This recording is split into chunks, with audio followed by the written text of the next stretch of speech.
something important is starting to take shape around the New England Patriots. And if you really pay attention to what has happened over the past 2 weeks of free agency, you can already see the outline of what this team is trying to become heading into the season. This isn't about one flashy move or a single headline signing. It's about a series of calculated decisions that have quietly reshaped the roster, especially when you look at the updated depth chart from top to bottom. Let's start with the quarterback situation, because that alone tells you a lot about the direction of this team. Right now, it's Drake Maye and Tommy DeVito, and that's it. The decision to move on from Josh Dobbs after failing to find a trade partner leaves the Patriots without a third quarterback on the roster. That's not something you usually see at this stage, and it strongly suggests the front office is already planning ahead for the draft. They're likely targeting a late-round quarterback, someone they can develop without pressure, but it also reinforces that this is Drake Maye's team moving forward. There's no real competition here, no veteran breathing down his neck. The message is clear. They're building around him. Now, when you shift to the running back room, it's one of the few areas that stayed relatively stable. Rhamondre Stevenson and Tre'Von Henderson headlined the group, and there wasn't a major shakeup here during free agency. The addition of Reggie Gilliam at fullback does add a different dimension, though. That's a move that signals a commitment to physicality and versatility in the run game, even if the overall structure of the backfield remains familiar. But things get more interesting when you look at the wide receiver group. Romeo Deuce stepping in as the current #1 receiver is a significant shift. That's a direct replacement at the top of the depth chart, and while the rest of the group, Demario Douglas, Keyshawn Boot, Mac Hollins remains intact, there's still a clear sense that this room isn't finished yet. There are already expectations that another receiver could be added, either through a trade or early in the draft. Right now, it feels like a temporary solution rather than a finalized unit. And then you get to one of the biggest question marks on this roster, the tight end position. Hunter Henry is still there as the veteran presence, but beyond that, it's thin and incomplete. Julian Hill's role is clearly more about blocking than receiving, and the lack of proven pass-catching production behind Henry is noticeable. The fact that the Patriots passed on multiple opportunities in free agency to strengthen this position tells you they are almost certainly targeting the draft for help here. This is not a finished group, and it's one of the most obvious holes on the roster right now. On the offensive line, there's been a more encouraging development. The addition of Elijah Vera-Tucker is a major upgrade, and when you combine him with players like Mike Onwenu and Morgan Moses, you start to see a more stable and reliable unit forming. But even here, there's still a concern about depth, especially at tackle. Injuries exposed this group before, and the need for a dependable backup is still very real. It's not a glaring weakness, but it's something that can't be ignored. Now, when you flip to the defensive side, that's where things start to look a lot more complete. The defensive line has depth, real depth, and that's something you can't overlook. There are multiple contributors, rotational pieces, and young players stepping into bigger roles. But even with all that, there's still a noticeable gap when it comes to elite edge rushing. Right now, the Patriots have solid players in that role, but not necessarily a game changer who can consistently disrupt opposing offenses. And based on everything we're seeing, that's exactly the kind of player they're targeting early in the draft. The linebacker group is solid, but not spectacular. There's a foundation there, but it feels like another position where the team could look to add depth later in the draft. It's not a weakness that will sink the defense, but it's also not an area that stands out as a strength. Where this team really starts to look dangerous, though, is in the secondary. This is shaping up to be one of the most promising units on the roster. The combination of established starters and young depth gives them flexibility and potential to be a true strength of the team. However, even here, there's still a need for more reliable depth at safety. The starters look strong, but behind them, there are questions that still need answers. And when you step back and look at the entire roster, this is where the conversation gets really interesting. The Patriots didn't completely overhaul the team. In fact, they kept most of their core intact. There wasn't a mass exodus of talent, and that continuity matters. But at the same time, the upgrades they did make, especially on the offensive line and in the secondary, are meaningful. The real story here is that this team feels incomplete in very specific areas. Wide receiver, tight end, edge rusher, those are the spots that could define how far this team goes, because if they hit on those positions in the draft, this roster could take a significant leap forward. If they miss, those same gaps could hold them back. So now it comes down to this. With the current roster as it stands after free agency, and knowing that the draft will likely determine how complete this team becomes, do you believe the Patriots have done enough so far, or are they still one or two key moves away from truly competing at a higher level? Because when you really break this down, the Patriots are walking a very fine line right now between being a solid team and becoming a legitimately dangerous one. And that difference is going to come down to how they handle what's left of this roster build. Take the edge rusher situation, for example. You can feel what they're trying to do. Draymond Jones and Harold Landry give you a baseline, they give you stability, but they don't necessarily give you fear. And in today's NFL, if you don't have a player off the edge that offenses have to game plan around, you're always going to be a step behind. That's why all signs are pointing toward the Patriots using that early first-round pick to address this. They've already done their homework on multiple prospects, and it's clear they're looking for someone who can come in right away and make an impact, not just develop over time. And that ties directly into how the defense could evolve. Because if you add that one explosive pass rusher to a defensive front that already has depth, everything changes. Suddenly, your secondary looks even better because quarterbacks don't have time. Suddenly, your linebackers play faster because they're not reacting, they're attacking. That one addition could elevate the entire unit from good to dominant. Now, go back to the offensive side because that's where the pressure really sits. Drake Maye is going into this season as the clear leader of the offense, and the Patriots are making it obvious they believe in him. But belief alone doesn't win games. You have to give him the tools. Right now, Romeo Dew is your #1 receiver is a solid piece, but is he enough to carry that role for an entire season? That's a real question. Demario Douglas brings energy and quickness, but he's not a traditional #1. And beyond that, there's a lot of uncertainty. That's why the expectation of adding another wide receiver isn't just speculation, it's almost a necessity. Whether that comes through a trade that's been quietly building in the background or through a high draft pick, the Patriots know they need more firepower because if they don't address it, they're putting a lot of pressure on a young quarterback to elevate a group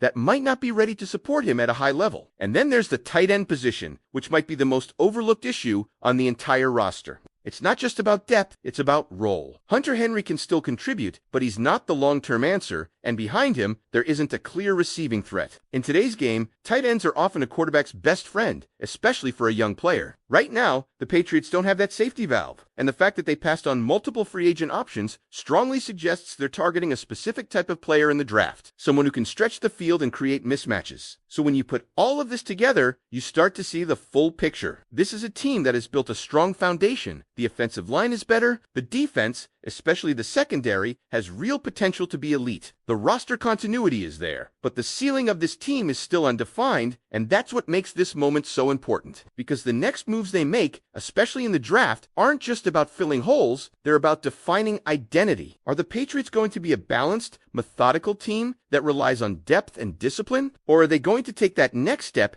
and add the kind of explosive talent that can change games in an instant? And maybe the most interesting part of all of this is how close they already are. This isn't a rebuild that's years away. This is a team that, with the right additions, could surprise a lot of people very quickly. The AFC might not be as dominant across the board as it has been in past years, and that opens a window, a real one. But windows in the NFL don't stay open for long. So now it all comes down to execution. The foundation is set. The direction is clear. The expectations are starting to rise. The only question left is whether the Patriots will capitalize on this moment or let it slip by. And that's where I want to hear from you, Do. You think this team is just one great draft away from becoming a serious contender? Or are there still too many question marks for you to fully believe in this roster? And if you had to choose, what's the one position they absolutely cannot afford to get wrong in this draft? And the more you think about it, the more you realize this isn't just about plugging holes anymore. This is about getting those decisions right under pressure. Because when a team reaches this stage of its build, the margin for error gets smaller. Missing on a late-round pick, that's manageable. Missing on a first or second-round player at a key position, that can set you back in a way that doesn't show up immediately, but hits hard halfway through the season. That's why this upcoming stretch is so critical. The Patriots aren't just evaluating talent, they're deciding what kind of offense they want Drake Maye to lead. Are they going to give him a true #1 receiver who can take over games? Are they going to prioritize a tight end who becomes his safety net on third downs? Or do they double down on building a dominant defense and trust that the offense will grow into itself over time? Because you can't fully commit to everything at once. At some point, you have to choose your identity. And that identity will show up the moment those draft picks are made. If they go heavy on offense early, that tells you they're ready to accelerate Drake Maye's development and push this team forward right now. If they lean defense, especially with that edge rusher pick, then the message is that they believe this defense can carry them while the offense catches up. Either way, there's a level of confidence behind these moves that we haven't always seen in recent years. They're not scrambling. They're not reacting. They're following a plan. But plans only matter if they translate on the field, because when the season starts, None of this talk about depth charts, projections, or potential will matter. It's going to come down to execution week after week. Can the offensive line stay healthy? Can the pass rush actually get home? Can the receivers create separation when it matters most? And most importantly, can Drake Maye take that next step when the game is on the line? That's where this entire offseason will be judged. And that's exactly where the tension starts to build, because when you're this close, every decision becomes amplified. You're no longer asking if the roster is improving, you're asking if it's improving in the right way. That's a completely different conversation, and it's one that will define how this season unfolds from week one. Think about the balance they're trying to strike. On one hand, they've clearly invested in protection and stability. The offensive line upgrades weren't random, they were intentional. You don't bring in a player like Elijah Vera Tucker unless you're serious about protecting your quarterback and establishing consistency up front. That tells you they don't want Drake Maye running for his life. They want him operating within structure, making reads, developing confidence. But on the other hand, football today is about explosive plays. It's about players who can flip a game in a single moment. And right now, if you're being honest, where is that coming from on this offense? Who's the player that defensive coordinators lose sleep over? Romeo Doux is solid, dependable, but is he that guy? That's still up for debate. And until that question is answered, this offense is going to feel like it's missing a layer. Now flip it back to the defense again, because this is where things get really interesting. There's a real argument to be made that this unit could carry the team early in the season. The secondary has the pieces to become a true strength. The defensive line has depth. And if they hit on that edge rusher in the draft, you're suddenly looking at a defense that can dictate games instead of just reacting to them. And when a defense reaches that level, it changes everything. It shortens games, it creates turnovers. It gives your offense better field position. It takes pressure off your quarterback. That's how teams win consistently, especially when they're still developing on the offensive side. But here's the catch. You can't rely on that forever. At some point, the offense has to meet that standard.